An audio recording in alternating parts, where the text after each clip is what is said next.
Governor Greg Abbott is speaking right now at the Covenant Christian School in Conroe about school vouchers. It has been a hot topic here in Texas, as some argue it's a parent's right to choose their child's school, and others say this takes money away from public schools. Yeah, Liliana Pearson is in Conroe tonight, breaking down what exactly a school voucher is and how one might work. Good evening to you, Liliana.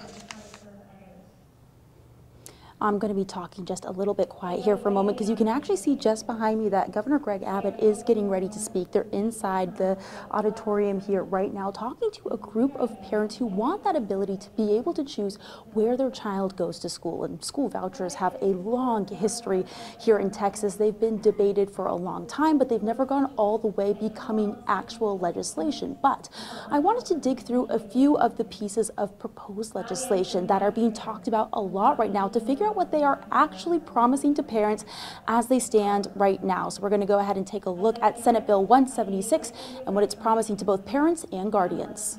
Senate Bill 176 is sponsored by Senator Mays Middleton, and it's known as the Texas Parental Empowerment Program. It gives quite a bit of detail in some places and not a lot in others. Here's how the bill works as it stands now. For the first year, children would be accepted as funding allows. Once a child is accepted, the state comptroller would make monthly payments into a savings account that could be used on a variety of school-related expenses. The bill highlights private school tuition and fees, which might include books, uniforms, computers, educational therapies, and transportation to and from school.